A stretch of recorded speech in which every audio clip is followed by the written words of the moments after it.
모든 것이 다 내 손으로 지은 것이라는 제목으로 사도행전 7장 1절로 60절까지 함께 읽어보도록 하겠습니다. 대제사장이 이르되, 시작. 대제사장이 이르되, 이것이 사실이냐? 스데반이 이르되, 여러분 부형들이여 들으소서. 우리 조상 아브라함이 하란에 있기 전 메소포타미아에 있을 때에 영광이 하나님이 그에게 보여 이르시되, 내 고향과 친척을 떠나 내가 너에게 보일 땅으로 가라 하시니, 아브라함이 갈대아 사람의 땅을 떠나 하란에 거하다가 그의 아버지가 죽음에 하나님이 그를 거기서 너희 지금 사는 이 땅으로 옮기셨느니라. 그러나 여기서 발 붙일 만한 땅도 유업으로 주지 아니하시고, 다만 이 땅을 아직 자식도 없는 그와 그의 후손에게 소유로 주신다고 약속하셨으며, 하나님이 또 이같이 말씀하시되, 그 후손이 다른 땅에서 나그네가 되리니 그 땅 사람들이 종으로 삼아 400년 동안을 괴롭게 하리라 하시고, 또 이르시되, 종 삼는 나라를 내가 심판하리니 그 후에 그들이 나와서 이곳에서 나를 섬기리라 하시고, 할례의 언약을 아브라함에게 주셨더니 그가 이삭을 낳아 여드레 만에 할례를 행하고, 이삭이 야곱을, 야곱이 우리 12조상을 낳으니라.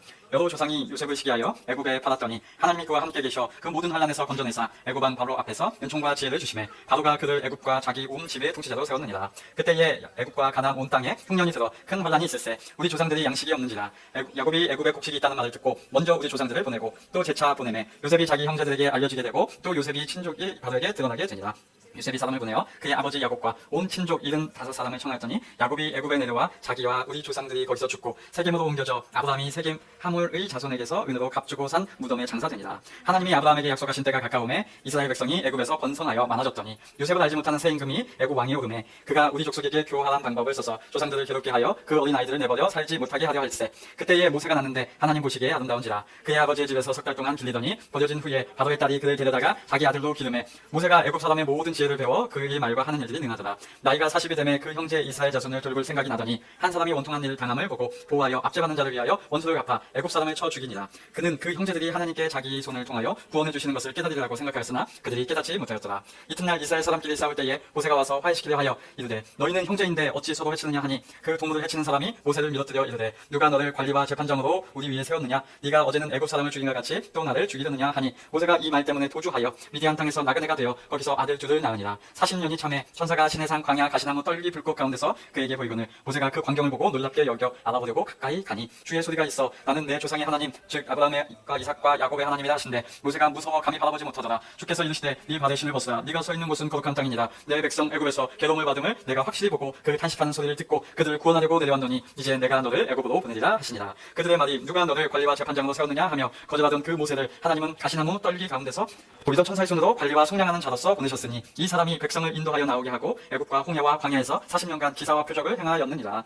이스라엘 자손에 대하여 하나님이 너희 형제 가운데서 나와 같은 선지자를 세우리라 하던 자가 곧 이 모세라. 시내산에서 말하던 그 천사와 우리 조상들과 함께 광야 교회에 있었고 또 살아있는 말씀을 받아 우리에게 주던 자가 이 사람이라. 우리 조상들이 모세에게 복종하지 아니하고자 하여 거절하며 그 마음이 도리어 애굽을 향하여 아론더러 이르되, 우리를 인도할 신들을 우리를 위하여 만들라. 애굽 땅에서 우리를 인도하던 이 모세는 어떻게 되었는지 알지 못하노라 하고, 그때에 그들이 송아지를 만들어 그 우상 앞에 제사하며 자기 손으로 만든 것을 기뻐하더니, 하나님이 외면하사 그들을 그 하늘의 군대 섬기는 일에 버려 두셨으니, 이는 선지자의 책에 기록된 바, 이스라엘의 집이여 너희가 광야에서 40년간 희생과 제물을 내게 드린 일이 있었느냐? 몰록의 장막과 신레판의 별을 받들었으며 이것은 너희가 절하고자 하여 만든 형상이로다. 내가 너희를 바벨론 밖으로 옮기리라 함과 같으니라. 광야에서 우리 조상들에게 증거의 장막이 있었으니 이것은 모세에게 말씀하신 이가 명하사 그가 본 그 양식대로 만들게 하신 것이라. 우리의 조상들이 그것을 받아 하나님이 그들 앞에서 쫓아내신 이방인의 땅을 점령할 때에 여호수아와 함께 가지고 들어가서 다윗 때까지 이르니라. 다윗이 하나님 앞에 은혜를 받아 야곱의 집을 위하여 하나님의 처소를 준비하게 하여 달라고 하더니, 솔로몬이 그를 위하여 집을 지었느니라. 그러나 지극히 높으신 이는 손으로 지으신 곳에 계시지 아니하시나니, 선지자가 말한 바, 주께서 이르시되, 하늘은 나의 보좌요 땅은 나의 발등상이니 너희가 나를 위하여 무슨 집을 짓겠으며 나의 안식할 처소가 어디냐? 이 모든 것이 다 내 손으로 지은 것이 아니냐 함과 같으니라. 목이 곧고 마음과 귀에 할례를 받지 못한 사람들아, 너희도 너희 조상과 같이 항상 성령을 거스르는도다. 너희 조상들이 선지자들 중의 누구를 박해하지 아니하였느냐? 의인이 오시리라 예고한 자들을 그들이 죽였고 이제 너희는 그 의인을 잡아준 자요 살인한 자가 되나니, 너희는 천사가 전한 율법을 받고도 지키지 아니하였도다 하니라.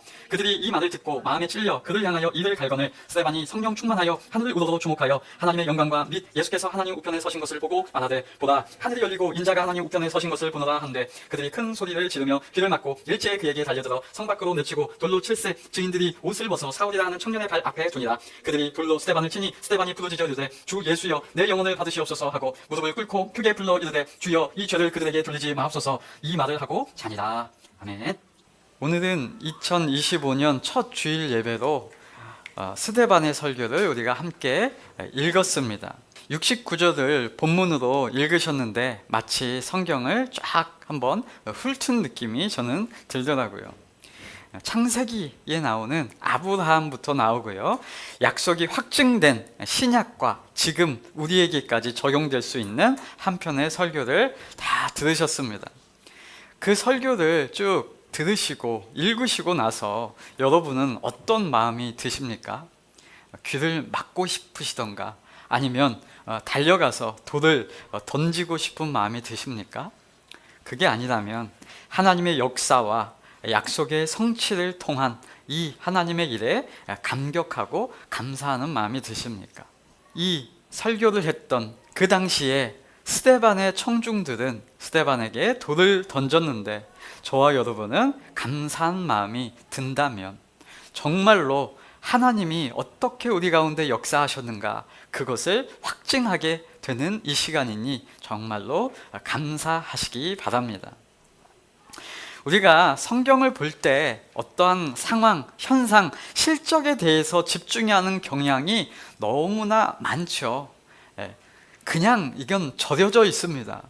그래서 실적이 어떤가, 그래서 딱 쟤하고 나하고 이 사람하고 저 사람하고 비교하게 되고 그런 생각이 자동으로 나옵니다. 그래서 이 오늘 본문을 볼 때 몇 장 전에 베드로가 설교를 딱 하니까 믿는 자가 3,000이나 더하더라. 그리고 또 한 번 또 변론을 딱 하니까 믿는 자가 5,000이나 더하더라 인데 오늘 스데반이 딱 설교를 하고 나서 그 결과는 무엇입니까? 사람들이 귀를 막고 달려들어 쳐 죽이더라. 이러니까 어떤 사람들은 이 모습을 보고 쉽게 해석하면서 설명하기를 스데반처럼 하면 안 되고 베드로처럼 설교해야 된다 라고 말을 하기도 합니다. 그러면서 상황에 따라서 각기 달리 말아야 되고 달리 적용해야 된다, 사람 봐가면서 말아야 된다 라고 하면서 그 방법을 이야기하기도 하더라고요. 그러나 성경은 오늘 이 스데반의 죽음을 부정적으로 묘사하던가요? 이 스데반의 죽음을 그러한 실적이 부진한 새드 엔딩으로 말하고 있는가요? 전혀 그렇지 않지요. 성경은 어떤 상황에 대해서 각기 다른 방법을 가르쳐 주는 것이 아닙니다. 여러분, 성경이 방법을 가르쳐 준다고 한다면 어떤 땅을 내가 갖고 싶을 때 어떻게 해야 돼요? 그런 거 예전에 많이 했죠. 땅 밟기 기도. 그래가지고 땅을 몇 번씩 돌면서 뭔가 기도하고 이 산지를 내게 주소서라고 하는 그 성경의 암송 구절을 달달 외우면서 그렇게 소망하고 방법적으로 구했던 그런 경우도 있습니다. 그런데 성경이 그런 방법들을 가르쳐 주는 걸까요? 뭔가 어려움이 있으면, 뭔가 힘듦이 있으면 그런 방법으로 그걸 해결하라고 얘기하는 걸까요? 아니요, 결코 그렇지 않습니다. 그런 모든 기적들, 그런 모든 이적들, 나타난 표적들, 능력들 모두 다 무엇을 향하여 있습니까? 이 일을 통하여 내가 여호와인 줄 알리라. 즉 성경은 방법들, 각기 다른 내용들 그것을 가르쳐 주는 것이 아니라 하나님을 가르쳐 준다라고 배웠습니다. 그렇기 때문에 오늘 우리는 이 성경에서 어떤 방법, 또 하나의 다른 방법을 배우는 것이 아니라 하나님을 함께 배워가기를 소망합니다. 오늘 성령께서 스데반을 통하여 말씀하신 가운데 우리 하나님의 마음을 배우기를 원합니다. 이 스데반은 여러분 말씀 전하는 자로 세워진 것이 아닙니다. 지난주에 보셨죠? 단지 접대하는 자로 뽑혔고요. 스데반 이름으로 봐도 핵심적인 유대인 중에 유대인 그런 자도 아니었고요. 헬라파적인 이름을 가지고 있는 스데반이라고 했습니다. 그런데 그런 자가 단지 접대하는 일로 뽑힌 그런 자가 오늘 보니까 말씀을 장황하게 전하고 있습니다. 당시 제자들이나 교회에 모인 사람들 중에 아무도 이렇게 스데반이 말씀을 잘 전하고 이야기할 수 있을 것이라고 기대한 사람 아무도 없었을 것입니다. 왜냐하면 스데반은 베드로처럼 예수님의 제자로서 예수님과 계속 따라다녔던 그런 사람 아니었고요. 반면에 사도 바울처럼 유대인 중에 유대인으로 학식이 뛰어나거나 율법에 능통한 사람도 아니었기 때문입니다. 6장에 보면 사람들이 스데반과 논쟁을 하였다라고 하는데, 여러분, 사람들은 자기가 이길 수 있을 만한 사람에게 딴질 걸고 논쟁을 하지, 딱 봐도 학식이 뛰어난 사람에게는 말을 잘 걸질 않습니다. 질 것 같으면 논쟁을 잘 하지 않아요. 스데반의 이름으로 우리가 추측을 하는 건데, 유대인 중에 유대인이 아니라 그 당시 헬라파 유대인으로 여겨졌을 것이다 라고 학자들이 얘기를 하잖아요. 그러면 헬라파 유대인들은 딱 말을 들어보면 일단 발음이 헬라적이야. 예를 들면 이런 거죠. 우리나라 사람들 순수 토종인들이 있고, 외국에서 외국물 먹고 좀 살다가 오신 분도 있고, 아니면 다문화권을 가지고 이렇게 살아가는 분들도 있죠. 얘기를 나눠보면 한국 문화에 대해서 뭔가 이 한국의 종교적인 시스템 이런 것에 대해서 얘기하려고 하는데, 어떤 사람이 뭔가 얘기를 해요. 그런데 발음이 조금 어눌해. 한국 토종이 아닌 것 같아. 그러면 이제 뭔가 가르치려고 논쟁하려고 쉽게 그렇게 할 수 있죠. 네, 지금 마치 그런 식인 거예요. 말을 해보니까 억양이 좀 헬라식이야. 뭔가 어수룩해. 우리는 가말리엘 문화생인데, 우리는 학식이 뛰어나고 이 유대인 중에 유대인인데, 아니 회당에서 저런 딴 얘기를 해? 그러니까 이제 득달같이 달려드는 거죠. 나는 율법에 능하다, 나는 성전에 대해서 잘 알고 있다 라고 생각하는데, 저 사람은 그렇지 않은데 다른 얘기를 하는 것 같고 발음도 어눌해 보여. 그러니까 얕잡아 보였을 것이고, 그래서 충분히 이길 수 있다고 생각하고 논쟁을 시작했는데, 성경의 표현으로 뭐라고 나와요? 스데반의 말을 당할 수 없더라 라고 나옵니다. 말을 시작했고 논쟁을 시작했는데 밀리고 져요. 그러니까 어떻게 돼요? 사람들 마음 가운데 화가 나고 분이 나고 그랬죠. 그러니까 6장 말미에 어떻게 했대요? 이제 돈 주고 사람들을 샀답니다. 매수해서 돈 주고 사서 이제 많은 사람들을 모이게 해서 선동을 시작하는 겁니다. 그리고 스데반이 원래 그렇게 말을 잘 했다면, 성경은 스데반의 배경을 말하고 스데반의 지식, 스데반의 배경, 스데반의 경력, 스데반에 대한 이야기를 설명했어야 합니다. 바울은 그렇게 나오잖아요. 그런데 그런 근거가 전혀 없습니다. 대신 스데반에 대해서 성경이 표현하는 말이 뭐예요? 성경은 스데반에 대해서 믿음, 성령, 은혜, 권능이 충만하다라고 설명할 뿐입니다. 여러분, 이거 다 인간적 특성입니까?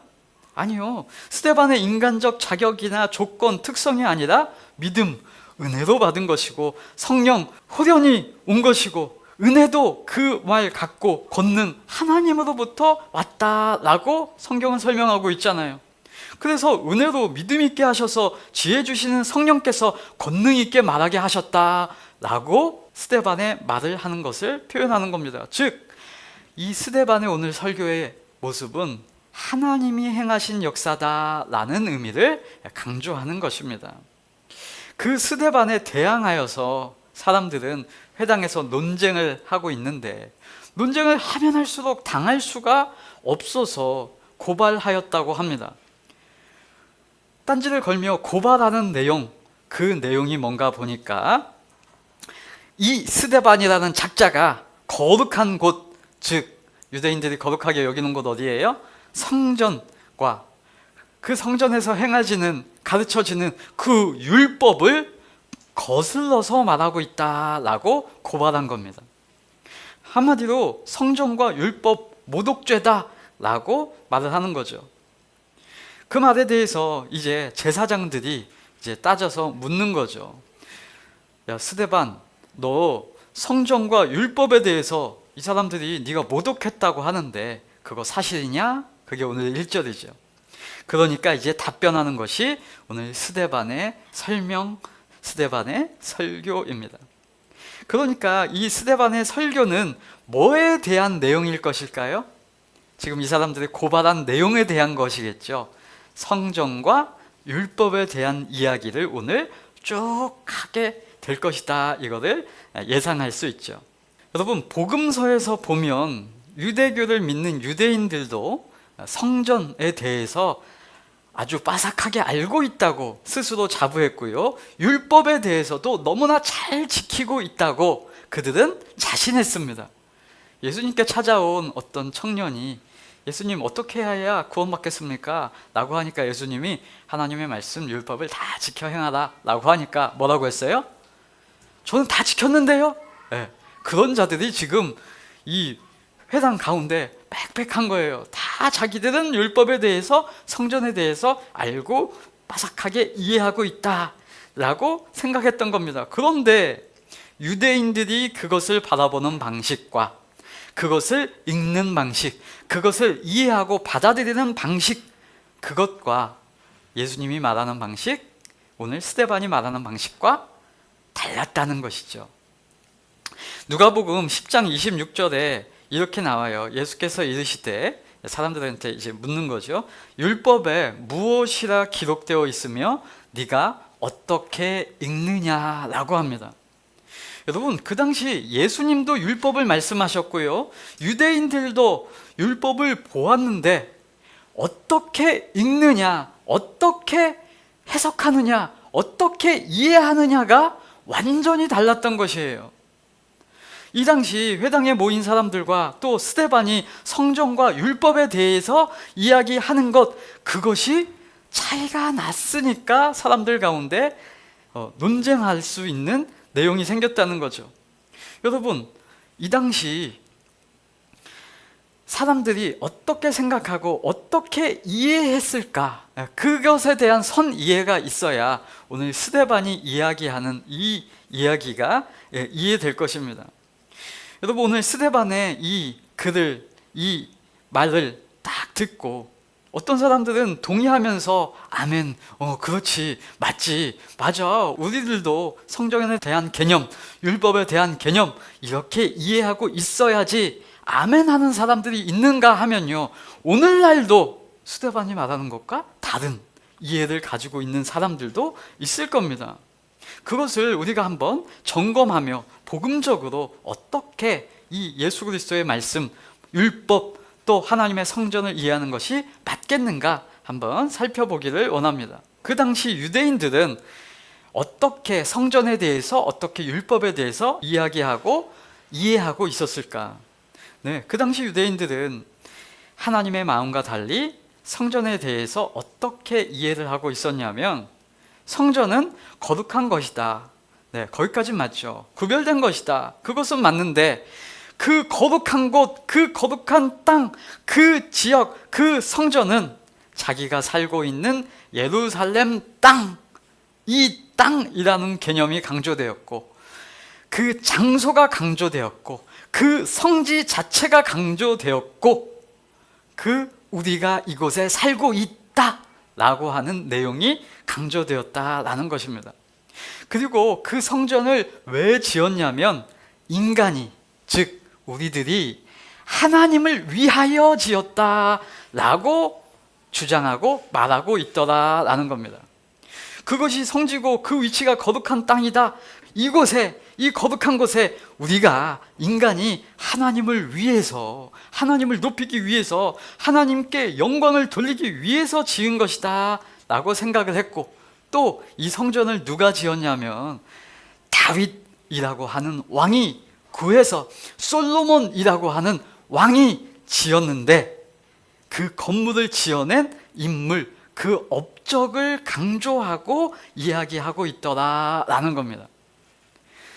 지금 제가 강조해서 말씀드렸는데 이 사람들이 강조하는 자체가 뭐였는지 한마디로 말하면 그 성전이라고 하는 지역, 그 성전이라고 하는 건축물 그 자체에 대해서 자부심과 경외심을 가지고 있으니까 이제 스데반이 그것부터, 그것의 기원부터 말을 완전히 반론을 시작하는 겁니다. 지금 스데반이 성전과 율법에 대해서 너희들이 생각하고 있는 것이 오해되었다라고 하는 말을 이제 시작하는데, 그 시작이 어디부터 나와요? 아브라함, 창세기부터 나오는 겁니다. 여러분, 왜곡의 시작은 이게 한순간에 바뀌어진 게 아니잖아요. 그러니까 이 역사 전체적으로 위에서 어디부터 잘못되었는가를 계속 되짚어가면서 한번 야 이게 원래 그런 의미가 아니야 라고 변증하고 설명하고 있는 거예요.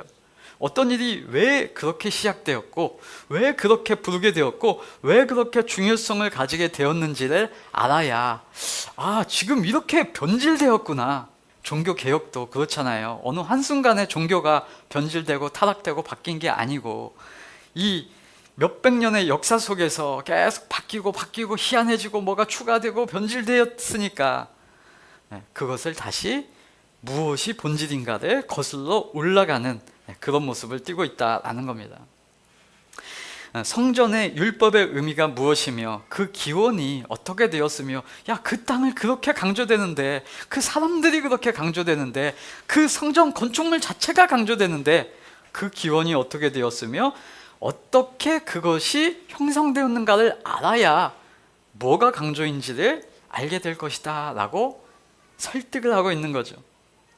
스데반이 지금 나는 성전을 모독하고 있는 게 아니고 성전의 의미를 제대로 설명하는 거야 라는 본래적 의미를 말하기 위해서 아브라함부터 말하고 있는 겁니다. 먼저 이 얘기를 하는 거죠. 예루살렘 땅, 너희가 성전이 세워졌다고 강조하는 지역 예루살렘 그 땅, 그 땅 누구에게서 났냐 그걸 얘기하고 있잖아요. 여러분 이 땅 어떻게 생겨진 거예요? 그들이 지금 강조하고 있는 그 지역, 그 땅. 아브라함, 이삭, 야곱, 요셉, 모세를 언급하면서 말하는 것은 이 가나안 땅 지역입니다. 그래서 너희가 강조하는 그 땅, 너희가 잘해서, 너희가 특출나서, 너희가 특별해서 스스로 너희가 잘한 그 공로로 얻어낸 땅이 아니라는 것을 말해줍니다. 유대인들은 어떻게 생각하고 있었어요? 우리가 율법을 잘 지켰으니까, 우리가 뭔가 공로를 잘 행했으니까, 우리를 선택했으니까 그 선민의식으로 대단히 자부심이 강조되고 있는데 그것을 이스라엘 민족이 잘해서 얻어낸 땅, 스스로 준비한 땅인 듯 자랑스럽게 자부심을 갖고 있는데 실제로 한번 살펴보자. 우리 조상들이 행한 일들을 한번 보자. 하나님이 조상들에게 말씀하셨던 내력을 한번 살펴보자. 과연 그러한가를 얘기해주고 있다는 거죠. 실제로 그 땅, 너희가 잘해서 받은 게 아니야. 너희에게서 난 것이 아니야. 하나님이 그들 지금 너희 사는 이 땅으로 옮기셨어.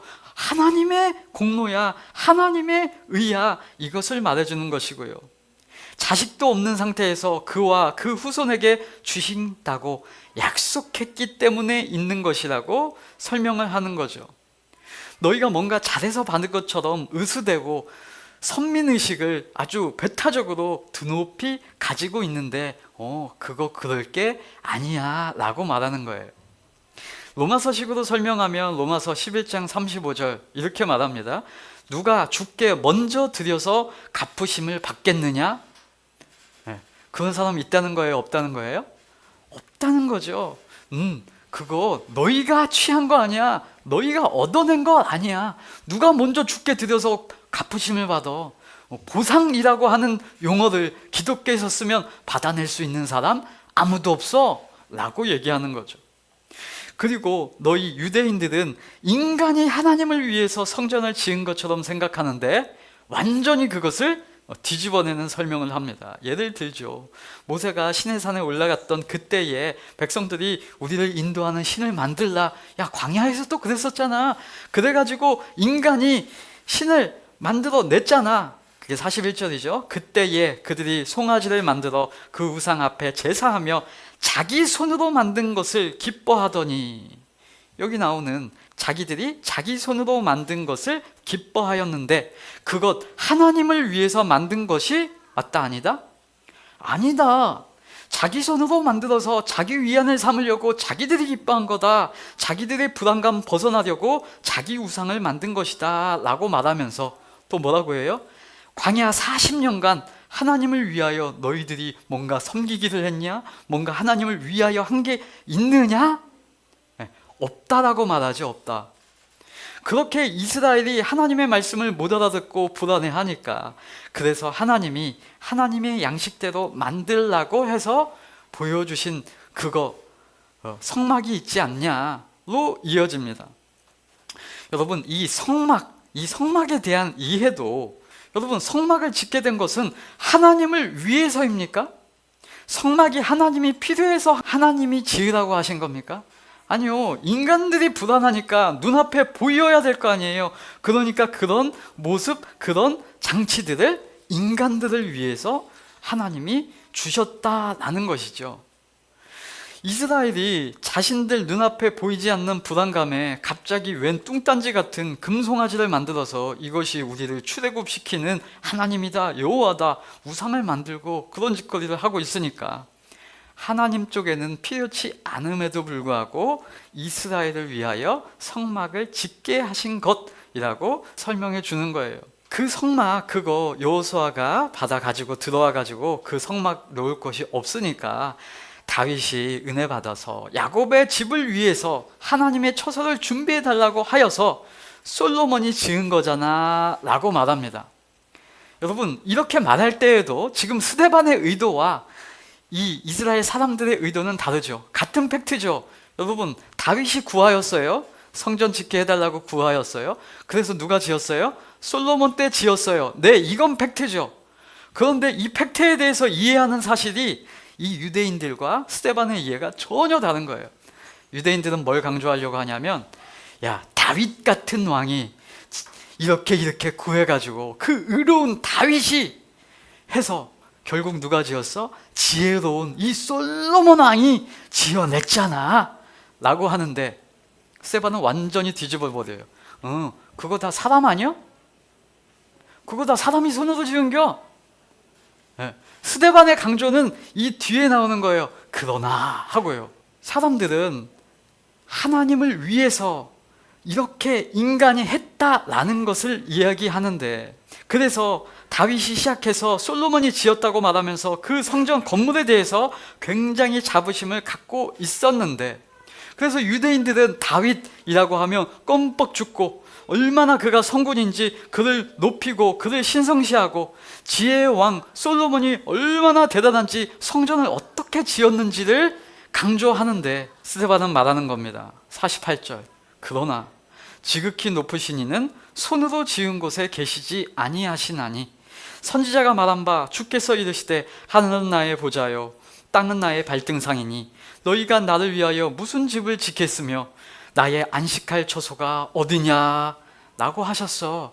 야, 그거 솔로몬 위대하다고? 다윗 위대하다고? 그들 사람 아니야?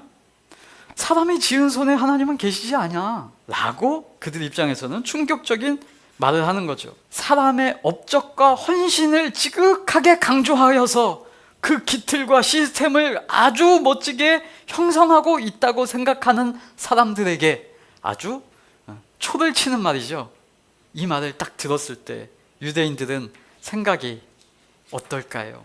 죽일 말 그 자체입니다. 내가 어떻게 해서 이걸 지켰는데 저 자식이 이걸 무너뜨린다고? 이런 생각이 당연히 드는 거죠. 어찌하든 간에 그들은 성전에 대해서 신성시하고 성전 자체, 그 건물 자체, 그곳에 주의 성신이 임하는 곳이라고 성전 그 건물을 강조해냈는데 그것에 대해서 180도 뒤집어 버리는 생각을 주는 겁니다. 누가요? 스데반에게 임하여 말씀하시는 성령께서. 여러분, 이 말은 스데반의 주장이 아니고요, 이미 솔로몬이 성전 짓고 봉헌했을 때 하나님이 하셨던 말씀과 같습니다. 너희 이러저러해서 만든 성전 있지, 그거 하나님은 사람의 손으로 지은 곳에 계시지 않아. 하나님을 사람이 위할 수 없어. 사람이 하나님의 집을 어떻게 지어?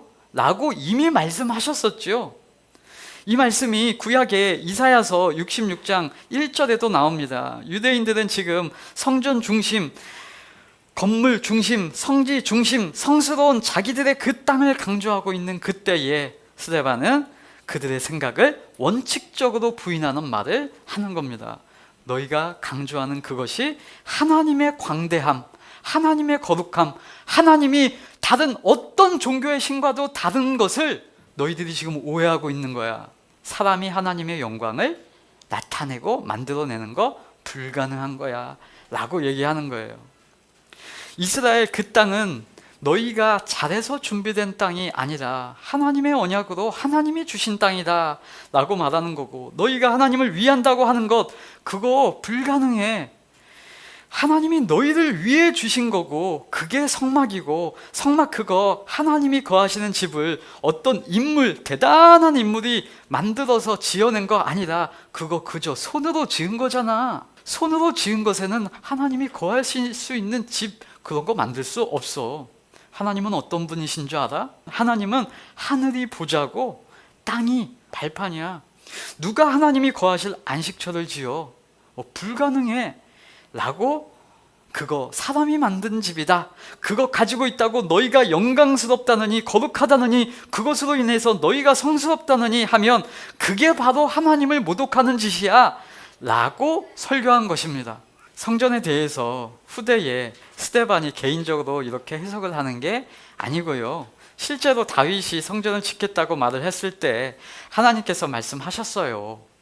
이게 잘 강조되지 않고 읽어지지 않죠. 사무엘하 7장에 5절부터 보시면 이렇게 말씀하세요. 네가 나를 위하여 내가 살 집을 건축하겠느냐? 내가 이스라엘 자손을 애굽에서 인도하여 내던 날부터 오늘까지 집에 살지 아니하고 장막과 성막 안에서 다녔나니 이스라엘 자손과 더불어 다니는 모든 곳에서 내가 내 백성 이스라엘을 먹이라고 명령한 이스라엘 어느 지파들 가운데 하나에게 내가 말하기를 너희가 어찌하여 나를 위하여 백향목 집을 건축하지 아니하였느냐고 말하였느냐? 그런 적이 없다는 것이죠. 그러면서 다윗에게 말씀하시는 겁니다. 하나님이 이 뒤에 다윗에게 언약을 주시죠. 너가 내 집을 짓겠다고, 이게 앞에 내용이고, 네가 내 집을 짓는 게 아니라 내가 너의 집을 만들어주고 너의 집을 견고하게 세울 거야. 이게 다윗의 언약이에요.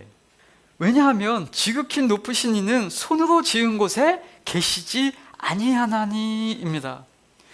솔로몬이 성전을 봉헌하면서 성전에 대해서 말했을 때도 이런 얘기가 나오죠. 하나님은 어두운 데 계시겠다고 하셨사온데, 그런데 자기가 어떻게 했다? 그 하나님을 어두운 곳에서 이끌어내어서 밝은 데로, 좋은 데로, 자기가 손으로 지은 모든 그곳에서 하나님의 영광을 나타내는 그곳으로 옮겨놓았다라고 하는 말을 하죠.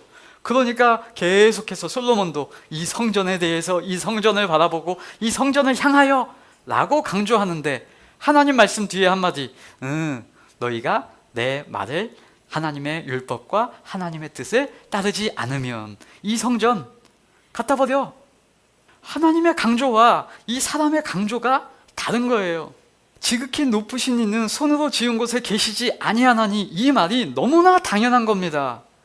스데반은 인간이 하나님을 위해 집을 지었다는 것 자체가 맞지 않다, 불가능하다라는 것입니다. 왜요? 하나님은 창조주이신데 그 창조하신 하나님이 어떤 일부, 어떤 지역 일부, 어떤 건축물 일부를 가지고 차지하고 나서 내가 거기만 거룩하다, 거기만 신성하다 라더니 그런 것을 주장한다고 하면 허무맹랑한 이야기다 라는 겁니다.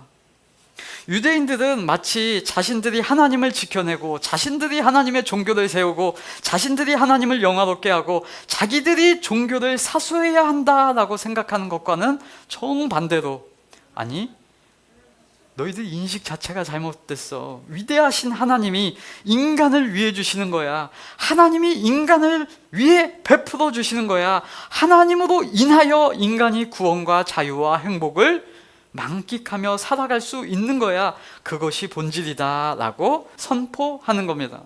스데반만 이런 주장을 하는 것이 아니고요, 바울도 17장에서 말하죠. 24절에 나옵니다. 우주와 그 가운데 있는 만물을 지으신 하나님께서는 천지의 주제시니 손으로 지은 전에 계시지 아니하시고 또 무엇이 부족한 것처럼 사람의 손으로 섬김을 받으시는 것이 아니니 이는 만민에게 생명과 호흡과 만물을 친히 주시는 이심이라 라고 말하죠. 유대인들이 가지고 있었던 이 유대교적, 이 종교적, 형식적 성전에 대한 오해를 풀고 바른 이해를 제시해 주는 겁니다. 성전 뭐예요? 여러분, 우리가 이해하고 있는 성전의 개념, 하나님이 임하시는 거룩한 곳, 하나님의 영광이 있는 그곳이 성전입니다. 하나님이 거룩한 곳에 임하시는 것이 아니라 하나님이 임하시는 그곳이 거룩해진다라는 인식이죠. 그러니까 성전은 뭐예요? 어떤 특정 장소, 특정한 땅, 특정한 집, 특정한 건축물이 아니라 하나님이 본질이다라는 겁니다. 그러니까 성도들에게 이렇게 말하죠. 성령이 임한 너희가 하나님의 성전이다 라고요. 그런데 유대인들은 이 말을 싫어하는 겁니다. 왜요? 그 종교의 시스템, 이 성전을 통하여 형성되었고 이 성전을 다 중앙 집권화해서 만들어 놨는데 우리가 이 기득권과 이 모든 시스템을 주관하고 있는데 뭐라고? 이걸 회파하려고 하는 너희의 생각 잘못됐다. 네, 귀 막고 돌 던지는 거죠. 스데반은 이제 율법에 대해서도 말합니다. 이 사람들은 지금 조상 때부터 대대로 어떻게 했다고 생각한다? 광야에서도 하나님의 말씀을 잘 들었다고, 또 사사기에서도 하나님의 말씀을 잘 지켰다고, 왕정사에서도 하나님의 말씀을 잘 지켰다고 유대인들은 주장하고 생각하고 해석하는데 완전히 다른 얘기를 하는 거예요. 51절, 목이 곧고 마음과 귀에 할례를 받지 못한 사람들아, 너희도 너희 조상과 같이 항상 성령을 거스르는도다. 이 사람들의 생각은 아니 항상 지켰어, 항상 율법을 지켰어, 아침부터 저녁까지 지키고 또 아이 때부터 어른 때까지 우리는 모든 율법을 다 지켰어, 우리 조상들도 지켰어. 그랬는데 지금 완전히 다른 이해, 다른 말을 하고 있는 거죠. 52절, 너희 조상들이 선지자 중에 누구를 박해하지 아니하였느냐? 의인이 오시리라고 예고한 자들을 그들이 죽였고 이제는 너희는 그 의인을 잡아준 자요 살인한 자가 되나니 너희는 천사가 전한 율법을 바꿔도 지키지 아니하였도다 라고 말합니다. 죽일 근거가 하나 더 추가되었죠. 목이 곧고 마음과 귀에 할례를 받지 못한 자들, 즉 하나님의 율법은 똑같이 주셨는데 그 율법을 바르게 이해하지 않고 자기 식대로, 자기들 이득되는 대로 형식적으로 그 율법의 법제화를 만들어낸 자들이 그렇게 해낸 것입니다. 뭐를 제외하고? 하나님의 마음과 하나님의 성품과 하나님의 인식을 완전히 제외하고 자신들의 종교 시스템을 만들어 놓고 이거 지키면 된 거야 라고 말하고 있는, 그거 너희 조상들과 같이 성령을 거스르는 거야. 야, 율법 지킨 게 아니야 라고 말합니다. 유대인들은 뭐만 하고 있어요? 이들은 광야에서도 우상을 만들고 이럴 성신을 점치고 형식만, 껍데기만, 성전 건물만, 성지만 외치고 있다. 야, 너희들의 지금 모습이 그거야. 그러니까 예수님이 오시니까 마치 자신들이 정해놓은 규칙들을 다 어기는 것 같고 깨는 것 같고, 안식일에는 일하지 말라고 했는데 예수님이 병 고쳐주고 선한 일을 하고 착한 일을 행하는 그 모습조차도 저거 율법 어겼어 라고 이해하고 해석하는, 그들은 본질이 무엇인가를 무시하였던 것입니다. 스데반이 이렇게 성전과 율법의 개념을 성령의 말하기 하심을 따라서 전합니다. 그런데 그것이 그들의 마음에 찔림이 되었고 듣기 싫었고 귀를 막고 달려들어 돌을 던집니다. 그때 스데반의 모습은 어떻게 성경이 보여주고 있습니까? 영광의 하나님을 바라보며 하나님, 내 영혼을 받으소서, 그리고 이 죄를 그들에게 돌리지 마옵소서라고 합니다. 여러분, 베드로가 설교하니까 5,000명, 3,000명 회개하고 스데반이 설교하니까 돌 던져 죽이더라입니다. 여러분, 이러니까 결과를 보고 마치 베드로는 성공한 사역이고 스데반은 실패한 사역이다 라고 사람들은 쉽게 생각하기도 한답니다. 큰 교회를 보면 우와, 저 교회는 복 받았네. 여러분, 이런 생각 얼핏 들 수 있지 않습니까? 작은 교회를 보면 아이고 불쌍해라, 이런 마음 우리 마음에 자동으로 나오죠. 여러분, 이런 생각이라면 다시 성전과 율법에 대한 오해를 벗어나지 못하는 인식이 아닌가 한번 점검해 보아야 하는지도 모릅니다. 오늘 성경은 영광된 일을 수량으로 실적으로 말하고 있지 않습니다. 복음서 다음에 사도행전이 기록되어 있죠. 복음서에 하나님이 인간을 구원하시는 사역이 기록되어 있다는 거예요. 그러면 구원받은 성도의 모습, 그 결과, 열매, 하나님이 그렇게 십자가와 부활을 통하여 이루어낸 인간의 결정체, 그 모습이 사도행전에 나타나야 되는 거잖아요. 그렇게 예수 그리스도의 십자가 사역을 통해서 죄인이 구원받아 새로운 피조물이 되었는데 그 모습이 어떤 모습입니까? 그것이 이제 사도행전의 내용이에요. 그 사도행전의 모습이 어떻게 나올까요? 이 사람이 죄를 이기는 자, 하나님의 마음으로 살아가는 자, 천국 하나님의 보좌를 바라보고 승리하는 삶을 살아가는 자, 이 모습이 등장하는 것입니다. 그 증인의 삶이 바로 오늘 스데반의 모습입니다. 죄의 기준, 죄의 근거, 세상의 세력의 크고 적음, 구원 몇 명 받았는지 그런 실적을 바라보고 그 근거로 한다면 스데반은 실패라고 할 수 있을 것이죠. 그러나 성경은 그것이 기준이 아닙니다. 오히려 사도행전의 근거에서 볼 때, 복음서의 예수님의 말씀에서 근거해서 볼 때 예수님의 모습과 닮아 있는 모습, 예수 그리스도의 성도의 성화된 모습, 그게 바로 누굽니까? 오늘 스데반의 모습으로 하나님의 열매라는 것입니다. 60절, 무릎을 꿇고 크게 불러 이르되 주여 이 죄를 그들에게 돌리지 마옵소서, 이 말을 하고 자니라. 스데반이 죽을 때까지 하나님의 마음으로 하나님의 참 자유와 행복을 가진 승리자였다는 것입니다. 그의 모습이 천사의 모습과도 같았다라고 말하고 하늘이 열리고 하나님이 맞아주시는 영광이 나타난 것입니다. 베드로도 스데반도 앞으로 나올 빌립도 바울도 하나님의 기준에 근거하여 죄를 이기고 사망 권세 이기고 승리하신 주님으로 살아간 하나님의 열매입니다. 여러분, 성도의 대적, 우리 인간의 대적은 다른 어떤 파당이 아니고요, 우리와 생각을 달리 가지고 있는 어떤 자들이 아니에요. 언제나 우리의 대적은 죄이고 사단이고 영적으로 그 전쟁 가운데 죄를 이겨서 하나님의 마음, 하나님의 성품으로 살아가야 하는 것, 그것이 승리라는 사실을 아시기를 바랍니다. 여러분, 이들을 성경은 복되다라고 말합니다. 2025년을 시작하며 주 예수 그리스도를 바라보며 죄를 이기시기를 응원합니다.